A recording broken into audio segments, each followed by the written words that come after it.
Two retired detectives that were in the thick of New York crime, fast and hectic. They got some stories and some jokes, even an interview with the most popular folks. Off the cuff, off the cuff. One episode just ain't enough. Get a little laughter and an interview too. It's maybe the best thing you can do.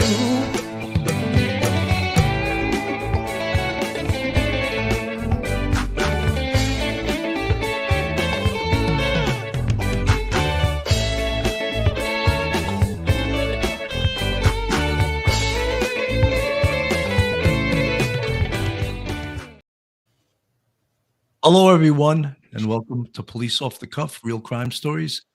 I'm your host, Bill Cannon. I'm a retired 27-year veteran of the NYPD. I retired as a detective sergeant at a Manhattan North Homicide Squad. And with me tonight and on most nights is my co-host, retired NYPD detective and straight out of Brooklyn, Phil Grimaldi. How you doing tonight, Phil? I'm pretty good, Billy. Every time I hear that song, that catchy tune, I'm just tapping and I hear it for hours. It's great. I hope that people like it. 99% like it. You get 1% that doesn't like anything, but I like it. Anyway, some happenings in the Gabby, Petito, and Brian Laundrie case. Today, I can't even pronounce it, Myakkahatchie Creek, some items belonging to Brian were found, and there were some body parts found. Now, the FBI is not confirming at this point whether it's Brian Laundrie, but I'm going to play the press conference that the FBI gave today. It was not a hell of a lot of information, to tell you the truth. In fact, in a very FBI fashion, that's pretty much how they usually do business. But let me get this playing. Hang on one second here. Good afternoon. My name is Michael McPherson. I'm the special agent in charge of the FBI Tampa Division. As you're aware, the FBI and the Northport Police Department and our state and local law enforcement partners have been searching the area of the Carlton Reserve for Brian Laundrie, a person of interest in the murder of Gabby Petito. Earlier today, investigators found what appears to be human remains, along with personal items such as a backpack and notebook belonging to Brian Laundrie. These items were found in an area that up until recently have been underwater. Our evidence response team is on scene using all available forensic resources to process the area. It's likely the team will be on scene for several days. I know you have a lot of questions, but we don't have all the answers yet. We are working diligently to get those answers for you. We are grateful for the dedication and professionalism of the Northport Police Department, along with our partners from the state and local agencies. Complex investigations such as this cannot be accomplished by one agency alone, but there's just too many agencies to name them all here today. Portions of the Myakkahatchie Creek Environment Park and Carlton Reserve will remain closed to the public until further notice. This is an active and ongoing investigation, so we ask the public to maintain distance from any law enforcement personnel, equipment, vehicles, and other related activity for the safety of the public and to protect the integrity of our work. We have no additional comment related to today's activities. Our FBI Denver office is the lead investigative agency, and all future inquiries should be directed to them. The tremendous support from the public and continue to ask for your assistance in bringing this investigation to close. Thank you. Was the backpack found near the justice for Gabby? Justice for Gabby. So you could see that the FBI there left a lot of things to the imagination. There's lots of questions. They're not answering any questions. They're not making an identification of the body parts at the scene. From what we understand, the location that the body parts and Brian's personal items that we understand, a notebook, a backpack. We don't know everything else, but this area was searched early on in the investigation. Whenever you do a large-scale search of an area, of course you keep records. If you didn't keep records, you're not a police agency. But you keep detailed records of where you've searched. There's different types of searches, spiral searches, grid searches, where you definitely keep track. And they know for a fact they searched this area. However, this area was underwater. Now the water has receded and there's a body parts.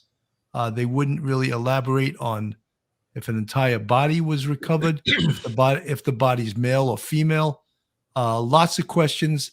The notebook, if the notebook was underwater, potentially whatever was written in it could be destroyed, or you never know, it could dry out and still be legible. However, that little press conference by the FBI left a lot of questions. And one thing I want to say to a lot of our people listening out there is that people think that, for example, in a homicide investigation, when you make an arrest, oh, now it's easy. Now the case is over. No, now the case has just begun. And for example, this case, I can sort of make the same analogy. They've recovered body parts. They've recovered some other things. The case isn't over. The case has a huge amount of investigation to continue. And, the next step, of course, is to identify these body parts. Phil?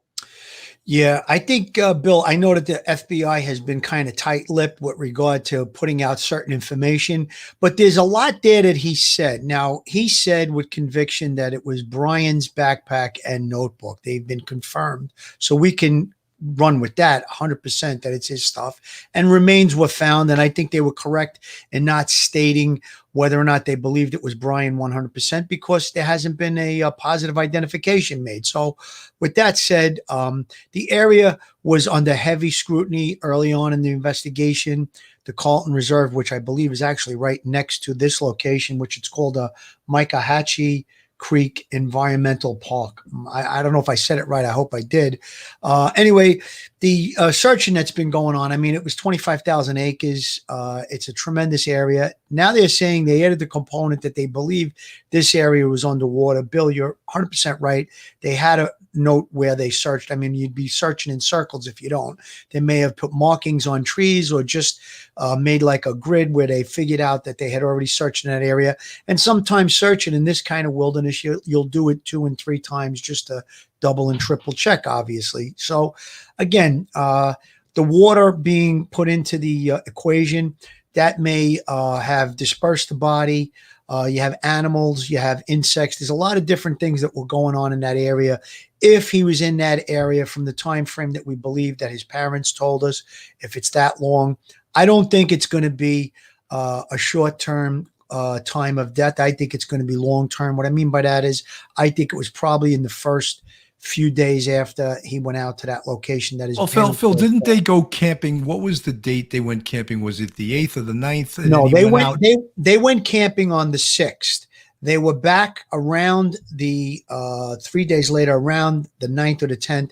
And then once the parents, Gabby's parents, reported Gabby missing, which was on the 11th, that's when the investigation first started to kick in, which she was actually reported out in Long Island first. I believe it was I'm not sure if it was Nassau or Suffolk PD. I think it was the Suffolk PD was the one, the agency that took the missing persons report. A detective at that location contacted Northport Police and said, hey, you've got somebody missing. They gave a lot of the details. That's when they went to the Laundrie home, which instigated the search of the vehicle and all of that.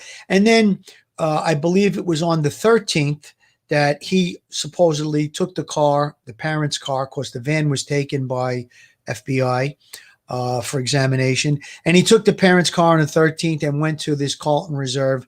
They had claimed I believe they reported him on the 15th, but they had claimed that they went on the 15th.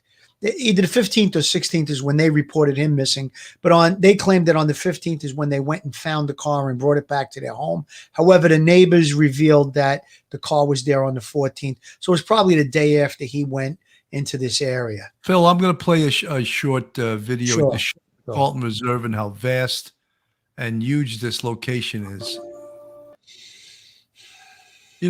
Some of the folks, I mean, those are heartbreaking photos. We've been covering this case since the beginning.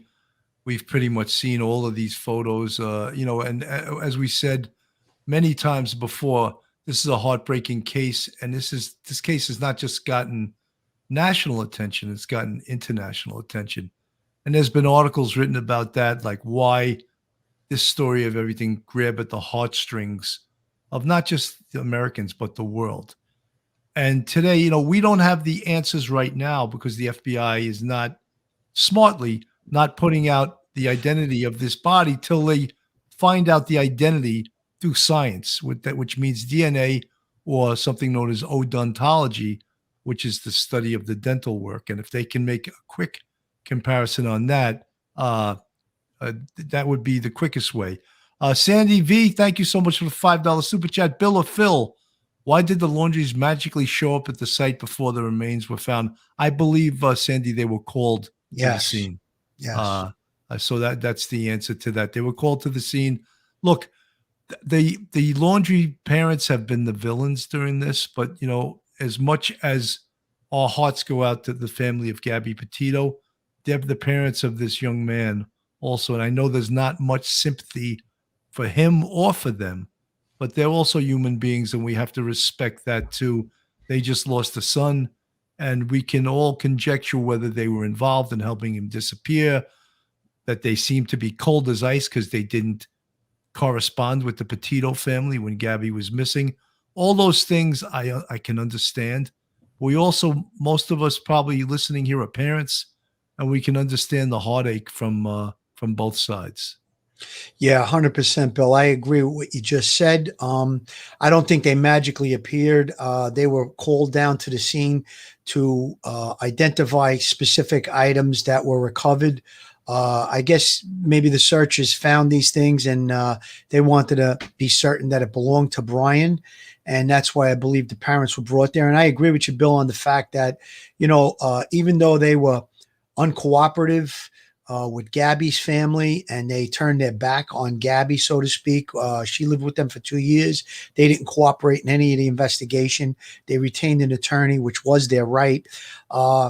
And we can say our opinions and be angry with that. But like you said, they lost a son. And, I don't think that anything worse can happen to a human being, a parent, than losing a child. So the circumstances which they've put themselves in, all of the protesting and all of that anxiety that was going on, hopefully that's over now. And we'll give them the respect that they deserve. They lost a son. And I'm sure that, taking the high road on something like that is the better choice. I did see on some of the news that I was watching this afternoon that they want to go after the Laundries for criminal charges and stuff like that. If there is, in fact, specific proof that they can say that would shed light on criminal charges, then by all means, they should move forward with that. I don't think that's the case, though. I think that the initial stages of when they helped him, I do believe that they helped him, but the initial stages of it, there wasn't an arrest warrant at that time. I think if there was any telephonic communication between Brian and his parents, that would have been picked up by the FBI. And again, they would have locked themselves into a trick bag of criminal charges if they did do that. I don't think that's going to be the case. Who knows what is revealed in the days going forward. I would assume that if there is something that they're looking to charge them with, that'll happen probably after, if it is Brian's remains. We still even don't know 100%, although I'm pretty confident that it is. That at that point, when they bury whatever there is left of them, that something might pop up then. But again, I doubt it highly. Phil, I think I'm going to go to, Barbara Butcher spoke on Duty Ron's show, and I have absolute 100% permission from Duty Ron to use these clips. That's the NYPD connection. Thank you, Duty Ron. But Barbara Butcher, the retired chief of staff of the New York City Office of the Chief Medical Examiner, comments on the autopsy and the finding of Gabby Petito's body. And some of the same things she's going to say here will apply to Brian Laundrie, if that is Barbara, in fact everybody wants to know, Gabby Petito, 22 years old. She was out potentially for over 20 days in Wyoming in the Teton National Park. Just could you give some of the viewing audience what kind of challenges you have as a medical examiner slash all the folks who are involved in that recovery? What are some of the things that they're up against there? And I'll show some pictures as you speak. Okay. She was Gabby was found in the Moran Vista camp area, which is what they call a dispersed campground. In other words, it has no facilities. It's not a place where you just pitch a tent and get water, showers, or electricity. This is very, very remote area, very wild area. Now, after 21 days, we all understand the nature of decomposition. And in addition, being a wild area, there are bobcats, cougars, all kinds of vermin. And, you have to be realistic about what kind of remains you'll be looking for. And the big challenge is to not just find those remains, but to find all the remains. You mentioned that the medical examiner's office had gone back a second time to the site, and that's most likely because they may have found that they were missing a bone or some such, and went back to see if they could find everything. That's just the realistic likely scenario here. I don't know exactly what her remains looked like, but after 21 days in the wilderness. Yeah. I just want to say, Phil, that that's Barbara Butcher talking the night that they found Gabby Petito's remains. Right. But the same things really apply to finding, and I'm not going to call them Brian Laundrie's remains because they have not been confirmed yet. But by finding these remains, whosever remains they turn out to be, they've been out there for several weeks. And at one point they were under the water. So the amount of decomposition is incredible. And the same thing she spoke about, animals, temperature, all kinds of different things that speed up decomposition of a human body. So therefore, it makes it so much difficult. And many people, I'm sure, in our chat never witnessed the crime scene, never witnessed a dead human body in decomposition. And it's not a pretty sight. And sometimes it's very difficult even to say or recognize that this was once a human being. Yeah, Bill, that's some really terrific points that you're bringing up. I think the fact that the water, they're saying that this area was covered in water, that could just bring so many other elements to this whole recovery of remains, because it could have been somewhere else where, let's say it was a homicide or a suicide. It could have been somewhere else and floated to that location. And then when the area drained out, it was found. That could also scatter pieces of the remains, parts of the remains. Then you have the animals, you have the insects, all the things we talked about. There's one of the comments that I noticed. It's My King of Kings writes, I think he was dead even before she was found. Quite possible, unlikely to know exactly when these remains, the exact time of death, because of the fact that it's been out there for a while, it appears. We'll get a better idea when they do the autopsy and they try to figure out a cause of death by studying the environment and studying the insects in the area, as well as the animal life. So they'll give a rough estimate of when they think that the person met their demise. And there was another comment there, and I think it said that the Laundries weren't notified to come down to the location. Now, that's possible. I don't think it's the case. I think I've heard some news reports that they were requested to come down there and look at the items to try and identify them as being Brian's. However, it's quite possible that, this search was going on. Maybe reporters picked up on it and called their house and asked them to comment, or somebody yelled out from the protest in front of the house. So there's many ways they could have found out about it. I think it would be absolutely insane for them to just show up at a location where they were recovering remains. That would mean that they knew about the location. I think they were called to the scene. Yeah, it sounds that way. Lisa Mounts, something. This shows your humanity, and I really appreciate this. Do not gloat when your enemy falls, when he stumbles. Do not let your heart rejoice. A heart at peace gives life to the body, but gloating in pride rots the bones. For sure. Hallelujah. And this is not a happy day for anyone. It's not a happy day for the Gabby Petito's family. Obviously, it's not a happy day for the Laundrie family. And we cannot confirm that the body or the body parts belong to Brian Laundrie. But there's other evidence on the scene indicative of that possibility. And we only deal in facts here. We don't ever report things until they're confirmed. And till the FBI, you heard the senior agent in charge on the scene giving that press conference. And what he was saying, they're going to be there for several days. So what that means is they're going to cross their T's and dot their I's. I know that's so stereotypical, but that's and the they truth. should, and they should. 100% they should, because as I spoke about before, the finding of this evidence, the body parts, whether it's a full body, the body parts, isn't the end of this case. It's somewhat the beginning. And may we get closure on this? I don't know if we'll ever know all the facts in regards to this. Many people can spin a different yarn about what happened.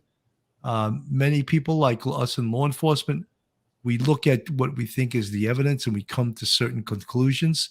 But there's other people on the other side of the fence that don't believe that. They believe that there's doubt whether he, in fact, killed Gabby Petito. As I said, we've been covering this case since the very beginning, and it's really heartbreaking. And you could see when things are on the front burner with law enforcement, everyone observes your mistakes. And were there mistakes made in this case? Yeah, 100%. Is there any job, any profession on this earth that doesn't make mistakes? I don't think there is. But are cameras on them all the time? Is the press on them all the time, watching their every move? And again, I'm going to be accused of supporting the police. That's because I was one for 27 years. And I understand the nature of police work, and mistakes can be made. Phil, you want to comment? Yeah, of course. Listen, we're going to just hope and pray that any mistakes that are made are minor mistakes. They're human nature mistakes. None of us are perfect. We're all, apt to make a mistake from here and there. We don't want to see any major mistakes or stupid screw-ups. I mean, one of the mistakes that I think that we could probably cite is the fact that there was nobody on the Brian Laundrie home, on the Laundrie's home, when he was considered a suspect, and he eluded the police and was able to go off into the wilderness. And again, had he been under surveillance and they stopped him or questioned him, if he committed suicide, if this is in fact him, that could have been prevented. Now, Bill, you make another great point. You're talking about how the investigation may just be beginning, and I'd like to highlight a few points on that. They have to figure out how this remains got where it is. Now, if it's Brian, what's the cause of death? They're going to have an extensive search. They said the area is going to be closed off from this point forward, which would mean an extended period of time. I'd say it's probably going to be closed for days. There's a huge area to search. If the area was underwater, like I said earlier, pieces of evidence and human remains could have gotten strewn about in a large area. So there's going to be an extensive. Well, Phil, if you look at that picture on the screen, you could see how the terrain there changes, and the water could come in and it could cover lots of things that were once on dry ground. So it's not a friendly environment. There's a picture of some of the law enforcement personnel. Someone, also put in the chat that the Laundries went there this morning to search for Brian. I don't buy that. That was a statement by their attorney. I don't believe any statement made by their attorney. I think they were called there. That's a self-serving statement, Bill, because, again, yeah, they went to search for him because the police called them and said, we want you to look at something. So, yeah, we went there to search. I mean, that's just a self-serving statement. It seems exactly what you said. They were probably called there. We can't jump to conclusions. We don't know for a fact, but to me, it sounds like they were called in to take a look at items. They did report their son missing. Maybe he hadn't been heard from legitimately. And, they found things and they wanted to, have a positive identification. But going back to, you're talking about the investigation not being over, far from over, is the initial investigation into Gabby Petito's disappearance and death. There's going to be specific things that would be coming from the examination of the body of Gabby, the autopsy results, things like that. And then all the electronic stuffs. We had mentioned that there was a trip that Brian took from I believe it was Wyoming, back to Florida, and then back to Wyoming. There might be video cameras that they want to look at. And then there's the time period when he left Florida, when he left Wyoming. We believe she was killed around the 27th or the 28th, back to Florida. If he made any stops, I'm sure that detectives will go into those locations to check video cameras. So all of these things are going to be put together. And I would hope that at some point, the investigators, when their investigation is completed, they'll sit down with the the Petito family, sit down with them and explain to them what they think happened, because they're going to have a very good idea based on all of this investigation, what they think happened, and explain it to them in non-technical terms. They can put it in plain English like we do on this show. We try to explain things that are very technical, but we try to put it in a very simplified way and explain to that family, because there's going to be, if this is Brian Laundrie's remains and he's dead, there's going to be questions that will remain unanswered forever. And I think the family has a right to have some sort of, they're never going to, I've said this before, there's no closure 100% when you lose a child. As a parent, can't even imagine it. I really, my heart goes out to those people, and even to the Laundries that they lost a son. So there's not going to be 100% closure. However, they may get comfort out of some questions being answered. Maybe there's some comfort tonight for those people, not that the kid is dead, that they know where he is, that he's not out.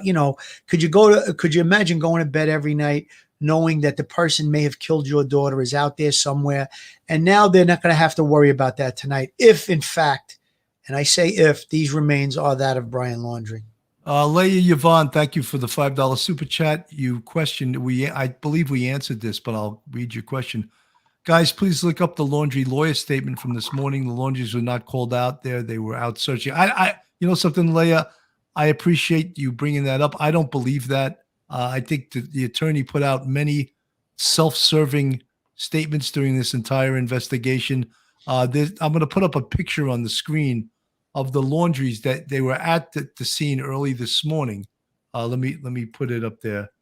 And I believe there's is it the video, Bill, or is it just no? It is a video of them at the scene. They appear to be with a law enforcement officer who's showing them something, possibly an item of Brian's, a personal item, and you can't really hear the audio in this one, but I think at some point he taps Chris Laundrie on the shoulder. So this must be a very emotional situation for them. They're being shown items that belong to their son, and this is the area, of course, they found the items, and the area that they recovered human remains. Bill, Leah might be somewhat correct, because if you look at his pants, they're wet. So maybe they may have contacted the Laundrie and said, listen, we found something we think could be connected to Brian, and you may want to come out here. Or they came out on their own. Let's just say they came out on their own, because maybe they were going to bring the item to them and they shot out there. So it could be. And, they were the ones that reported him missing. And they were the ones that said the Carlton Reserve in this area, the Myakkahatchie, I can't even say it. I said it so many times today, the Creek Environmental Park, which is right next to the Carlton Reserve. So, they may have been, saying the truth that he was in the last scene in this area, and they know for a fact. So they ran out there to try and help search. It could be, very well could be. Yeah, I mean, you could just again, you look at this terrain. It's not Yeah. it's got to be about 85, 90 degrees there in Florida. And you can see that they have signs on their clothing that they have been searching, but I'm just doubting how that they were called to the scene. You know, Yeah, I'm just yeah, doubting that. I yeah. think they probably were called to the scene, even though the attorney made a statement that contrary to that they just were out there searching. When I listened to that video clip this morning or early this afternoon, I guess it was, you could hear the officer say, I think we found something worthwhile. I'm paraphrasing, but he says that, and then at some point he pats the dad on the shoulder. So I think that at that point it looks like they identified the items. Probably I don't think it was the backpack. We probably would have seen it in that shot. May have been the notebook that they talk about, but the FBI was pretty certain about the items. They said Brian Laundrie's backpack and notebook. So they really were certain about that. I would say that that's factual, and the remains obviously still have to be recovered. I'm just hoping that for the sake of Gabby's family as well as the Laundries, that there is, maybe he left a note. I hope it could be, since it sounds like it might have been underwater. If he did kill himself, I hope that there's some type of note that might be explaining what happened with Gabby, just to give, to answer one of the many questions that the Petitos are going to have. You know something, they got out there and when they recovered certain items, they called the medical examiner. Now, the medical examiner does not come to a scene to collect personal items. They come to the scene when there's a body recovered, and that's when you and I both knew earlier that there was remains, because they wouldn't notify the coroner and medical examiner, etc., to recover items. You're right, 100%. Right, of course. I'm going to show a little bit of a video from this, and this is it feels like every time I go to the shot, in another Florida. vehicle pulls through, and we see all these vehicles pulling through. Any one of these could be workers or a worker or the medical examiner for Sarasota County. So we don't, as I mentioned earlier, it's not all that too normal for there to be an official marked medical examiner's vehicle with a particular medical examiner's office. A lot of the time they do transportation in unmarked vehicles. So law enforcement. Right, so there is a tent. They obviously had a crime scene there. And this guy, JB Buono, he loves to hear himself talk. He just talks for hours about nothing. And look, I appreciate that when they're on the air for hours, he's going to talk about birds landing in the trees. But, I just think, he's got to zip it for a while. This tent put up there is obviously there to cover up the crime scene, and whatever they've recovered, the body parts, they obviously want privacy. They know the news has helicopters, and they want to cover that up. So he's trying to get a camera in there, working the phones and anything that we can pass along to you. And here we're going to. And Masa, you see her eyes looking down? Yeah, she's looking down because she's working the phones right now. I wanted to let our viewers know that Heather Monahan, she's our digital content producer, a real superstar. She's obviously also working this case for us right now. She has reached out to Josh Taylor, and she said that, acknowledged that we know that Northport is not the lead agency on this case, but she asked if he could provide any kind of comment on the activity at the site of the Brian Laundrie search today. Obviously, he mentioned how Sarasota County the Sarasota County Medical Examiner said they were called out by Northport PD to the scene. And so Heather is asking for additional information. We just want you to know that we are doing everything on our end to try to get you facts about what's happening here. But so far, all we heard from Northport PD was the search is on, and we'll let you know if there's a significant development. But it does feel like there has been, he didn't say significant development, the words that Josh Taylor from Northport PD had for Allison Henning. He said if there's anything of note, we're going to let everyone know at the same time. But I would argue, calling the medical. Look, obviously that was prior to them, the FBI giving their press conference on finding a body or body parts and saying that at this point it's unidentified. So they're just, they're filling time there and they're just conjecturing about this. And again, when dealing with the FBI is not going to release something until, although, it was the FBI in Wyoming that very early on, and it surprised all of us, they released the identity of Gabby Petito when her body parts were found in Wyoming in the Grand Teton National Park. They released that information pretty early, and we were all baffled because it couldn't have been done with DNA because DNA takes much more time than it took them to identify the body. Yeah, absolutely, Bill. And, the area where the body was, the remains were recovered today, I mean, they said it was underwater. So I'm sure that time could be of the essence because they're going to want to search that area extensively. And if they get a good rainstorm, you could get a few inches of rain in an hour in Florida in that area. So that might, the area might go underwater again. So they don't want to, lose any possible evidence or pieces of, parts of the remains. So they're going to really be searching that area. That's one of the things that is probably why they're shutting it down for the next couple of days, I would figure. Early on there was Jen and Kyle Bethunes. They were the ones that spotted the van on video. And I don't know if they realize how important they were to this investigation because Gabby may still not have been recovered. And yeah, there they are. They turned out to be very, very important to, the recovery of Gabby Petito. Social media really blew up everything on this case. And they happened to see they were plugged into social media because they actually do a travel site. And so they saw that people were asking if anybody was in the area where Gabby was last seen to go through their video. And sure enough, lo and behold, they found on the side of the road the white van that Gabby and Brian were in. And within a day of a search, they found the remains of Gabby Petito. So just a shout out to them that God put them in that place at that time to help in this case. And I really believe in divine intervention on certain things. And I think that was it. And we'll move forward from here, John Donahue, thank you for the $9.99 super chat. Your question, will they close the park to conduct a wider search? I don't believe so. I think they're going to target this very specific area where they found body parts, where they found some of his property, and they're going to search that area, because a lot of the body parts could have been scattered, whether it be from an animal, from the water, whether it was dislodged by some other means.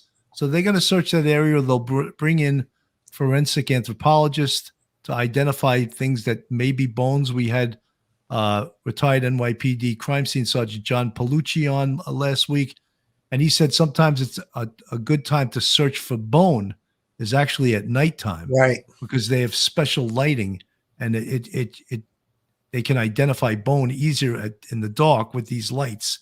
So you heard the head of the FBI agent in charge, and he said they're going to be there for probably 2 to 3 days. So they're in no rush to make this. I know the public, there's a lot of pressure. There's a lot of pressure from the press. They want an ID. Guess what? They're going to give the ID when they're ready, when it's scientifically proven whose remains these are. They're not going to rush. Yeah, they may extend the area that they believe they want to search and freeze it only because of nosy Nelly reporters or whoever is going to try and get in there and, get a peek at it. So they may close a larger area off to the public, and I'm 100% in favor of that. You don't need anybody traipsing through an area especially if you're looking for elements of a crime scene. So I don't think 25,000 acres is needed to be closed, but who knows? I'm not making that call. But chances are they'll probably close off a good area of the search area in and around where those remains were found today. It doesn't make sense to close 25,000 acres, though. So no, it does not. Good point, Billy. Folks, if you're not subscribed to Police Off the Cuff Real Crime Stories, please go to our YouTube, hit the subscribe button, ring that bell, give us a thumbs up. We're building our channel. We got a lot of friends out here in this YouTube world. Duty Ron, we were just earlier today on Gisela K's show, and we believe in something that bees do all the time called cross-pollination, and we're trying to make as many friends and go on as many shows. And in fact, I'm going to put a friend up on the screen right now, and Philly's going to read his commercial. And I know he's in the chat right now. Joe, glad you're on board with us tonight. Have you found yourself in a jam? Are you in need of legal counsel in the New York area? Do you need a victim's advocate? Well, Joe Murray is your man. He's not only an experienced trial attorney, he's also a retired 15-year member of the NYPD. He knows both sides of the fence. His website is jmurray-law.com. That's jmurray-law.com. His telephone number is 646-838-1702. 646-838-1702. You can email Joe at jmurray-law.com. That's Joe at jmurray-law.com. Folks, this is Dee. Dee is a court officer, and she's a supporter of first responders. In fact, she has a company called Dee's Designs 107. And what better way to honor our first responders than a personalized Christmas ornament that will act as a reminder of their hard work and dedication. Let me show you these ornaments. Each ornament is 3 by 5 inches wide and can be customized with a name, a badge number, a county, etc. There's also room on the back for an engraved personal message to your favorite first responder. Each ornament has a few different variations depending on your likes. Please contact us and let us help you create a very unique gift for you to give to your first responder. Please leave all details in the customization box for name, etc. on the front of the ornament. And if you like an inscription on the back, leave those details in the customization box as well. You will receive a confirmation before anything is printed. And you can go to Dee's Designs, but Dee's-designs-107.myshopify.com. And this is Dee, not them and not those. That's Dee. That's the Bill. I got to correct you on one thing. You said court officer. She's a court stenographer. Court stenographer. I always make that mistake. We did 3 shows today, so yeah, I'll give myself a buy on that one. Yeah. Joe Murray. Thank you, Joe Murray. We love you too, Joe. You're a great man. You know, folks, this case has been, highly emotional for all of us, even us behind the microphones here. It gets into your bones. You almost feel like you're back investigating a case yourself. And even though that's not our role anymore, we feel that way. We can't help but feel that way because it's in our blood. And this case is a human tragedy from every aspect of it, and you can just hope that all the folks involved in this case, the family members, the Petitos, and I even, feel sorry now for the Laundries, even though, they have been the villains in this case for many of us in the chat, many of us that have followed this case. This is their 23-year-old son. We think it is, and again, I cannot confirm, and I apologize. We won't confirm, but no matter if this is him or not, this has been a huge tragedy. Yeah, all around, Bill. I'm with you on that. You made a point of something that you said we're all emotionally involved. Over the weekend, I had my mother-in-law was married, and congratulations to my mother-in-law and father-in-law, the Razianos. We had a great time at the wedding, but people were coming up to me, and without even saying, I've been watching the show, what do you think? Where's Brian? How do you think it happened? I was getting hit with questions left and right. So a lot of people are plugged into this. And that used to happen to me when I was active on the job. There'd be, let's say, the OJ case or something to that effect. And people would always come up to me knowing that I was a homicide investigator. What do you think about this? What do you think about that? So this case really had international notoriety to it. The media was all over it. Social media really blew it up. And we were connected. We did a lot of shows on this case. And I think that there's probably going to be a few more going forward. But hopefully they'll have an identification tomorrow, and then we'll move forward from there. Bill Kwiatkowski, thank you for the $10 super channel. You say they never said Brian and belongings were underwater. From what I understand, Bill, is that the area that they recovered the belongings and the body were previously underwater. They weren't underwater when they recovered them, but when they searched that area, it was a couple of weeks ago, because they keep documentation on all the areas they search, that area at that time was underwater. And that was one of the fears why they would not be able to find things, because, the water table changes around there.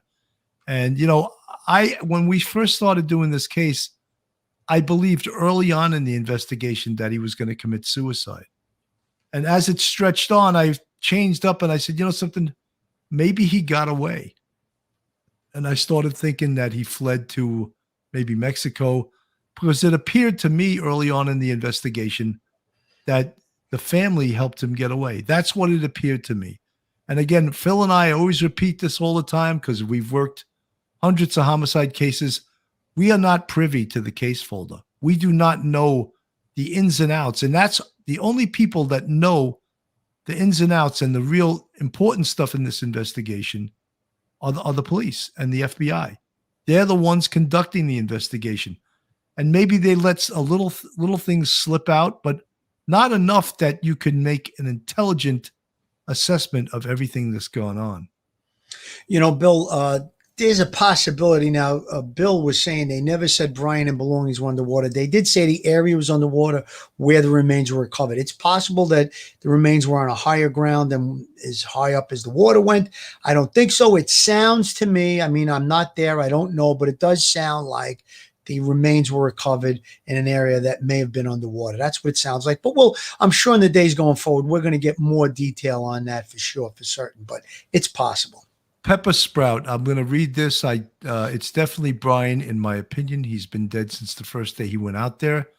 He killed Gabby, ran home, lied to his parents, and committed suicide because he was a coward. Those are very strong words, and I can understand why you feel that way. Nurse Bev, people are angry because they want answers they may never get. That's for sure.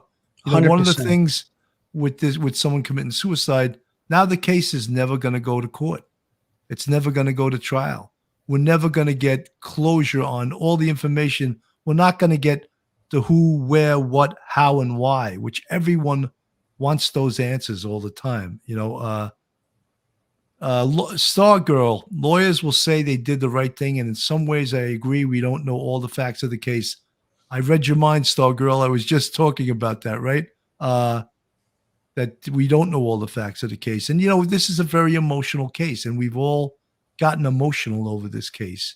But, emotion doesn't solve murder cases, Mary Glaviano, new member. Welcome to Police Off the Cuff YouTube member. Thank you so much of joining the Police Off the Cuff Real Crime family. Thank you so much.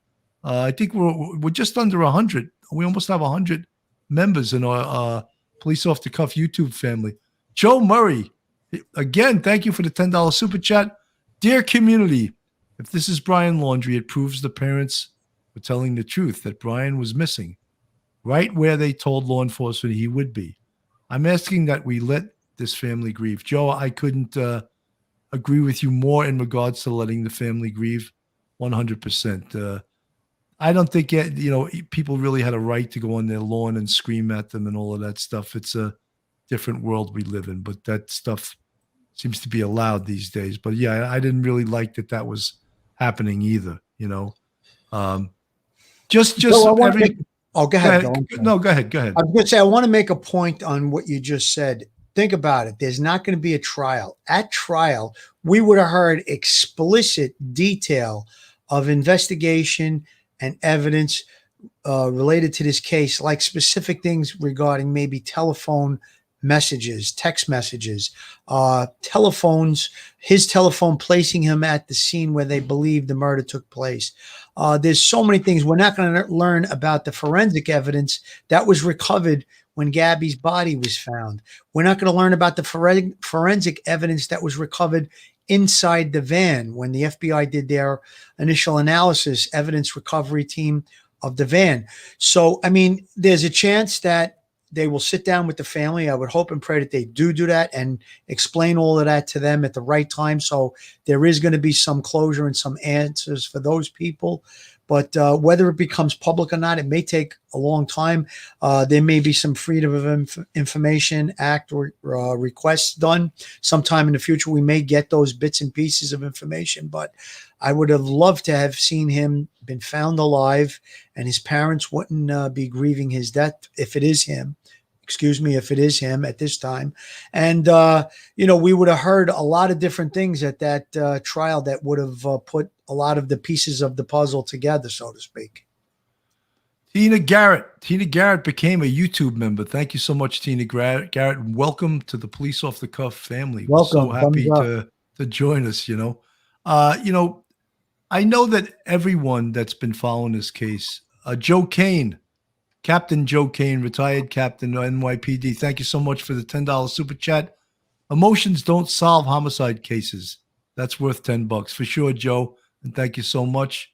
He's a big supporter of Police Off the Cuff. He's a channel member at the dipped and butter level.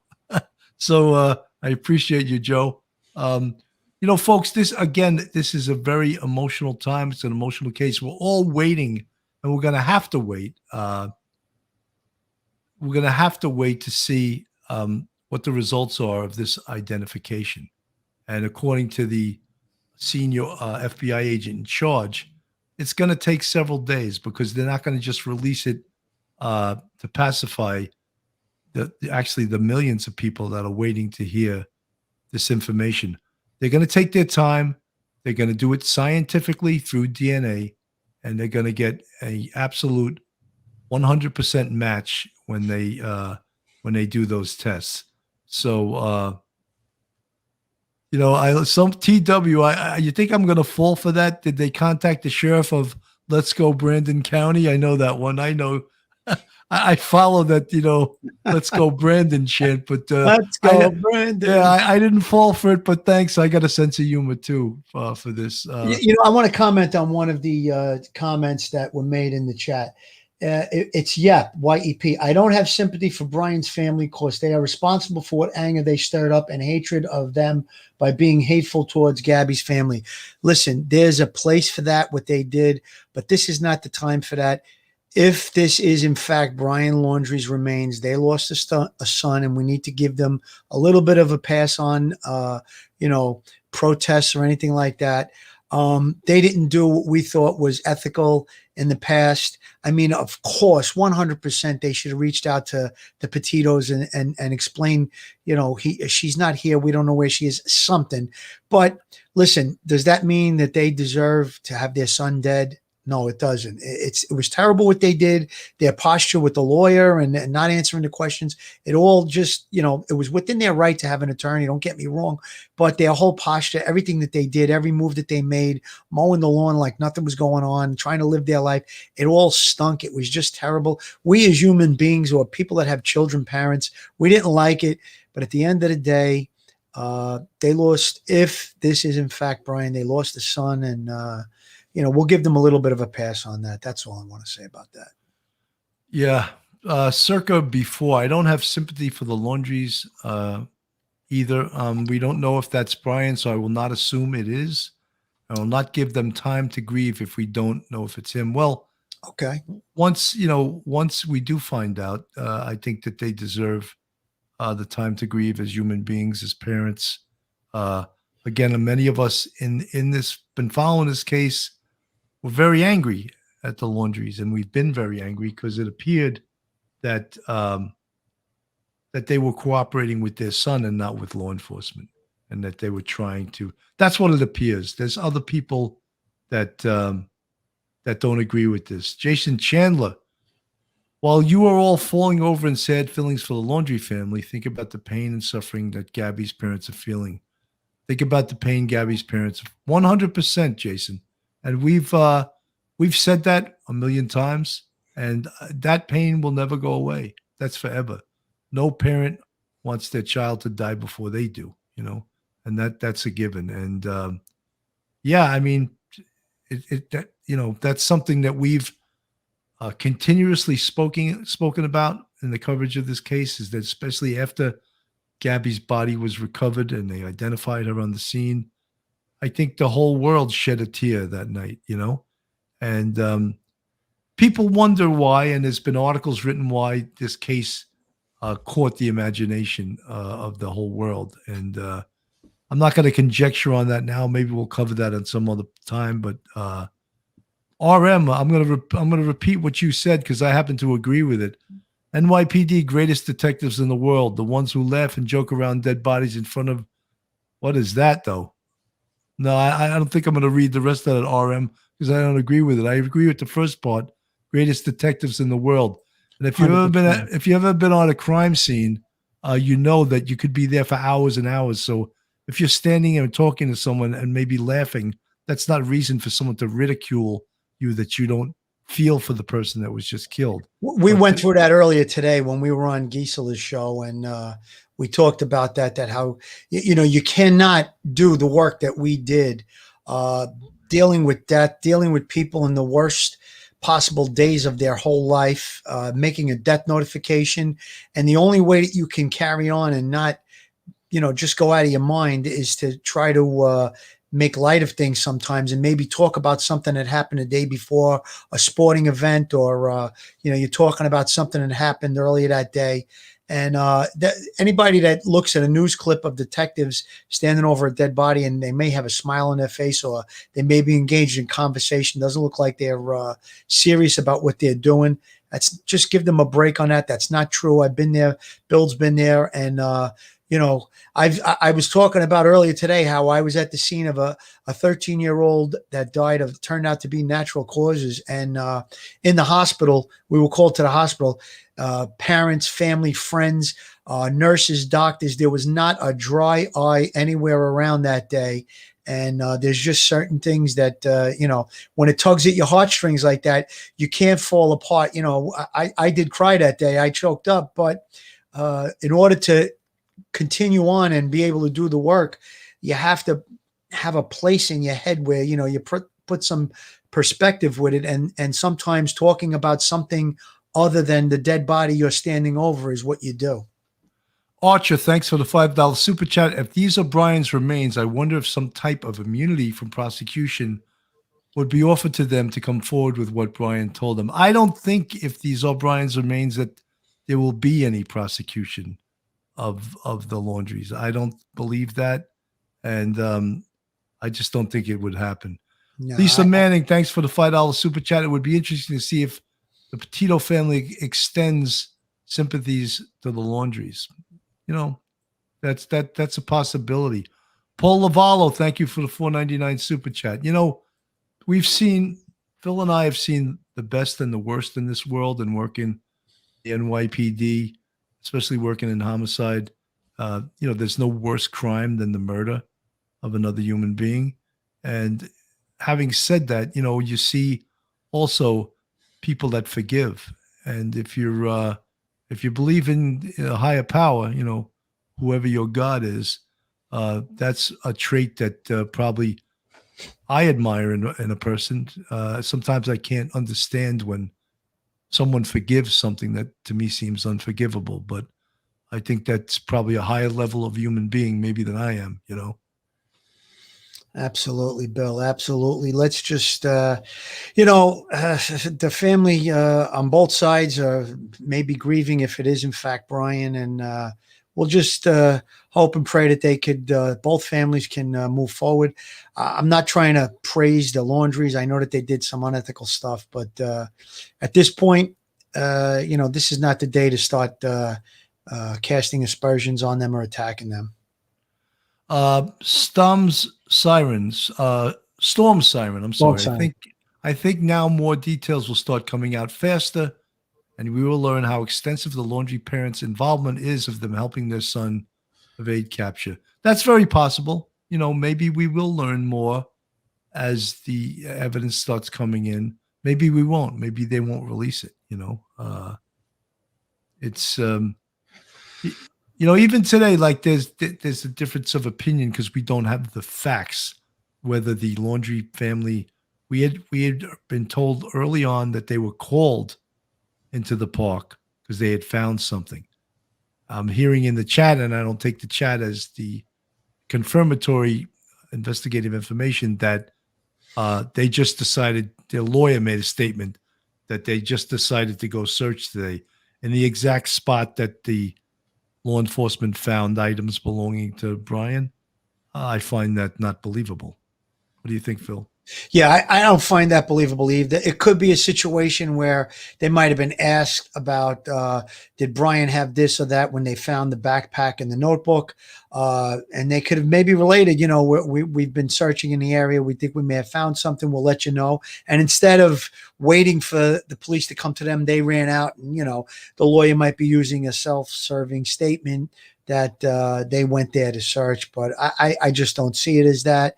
It sounds more likely the scenario I either laid out or it's incorrect information and they were called to the scene to identify these objects.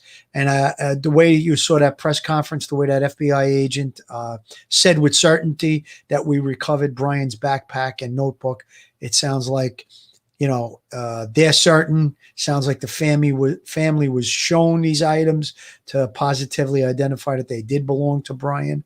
So how they got there, I think it's irrelevant at this point. It could be a self-serving statement. I'm not buying into that. We may find out down the line how it happened. Lisa Mounts, thank you for the $5 super chat. Remember, an honest judge gets both sides of a story before making a decision and find the real truth before making a judgment. Lisa Mounts, you're very wise. This is the second wise statement I read of yours tonight. You're very smart. Yes. And I agree with what you have to say. Folks, we've been, this is our, actually our third show today. So we're a little bit tired and our voice is a little bit, Chris Hanover, I couldn't agree with you more. And thank you very much for making this statement. Thank you for the $5 super chat. I'm going to repeat this. You don't have to be Team Petito or Team Laundrie. They both lost a child. 100%. 100%. And you know something? Thank you for saying that. And, we're going to keep following this case. New developments again, probably in a day or two, they'll get a specific identity on the body or body parts, the manner of the death, the cause of the death. All that should come back in a couple of days.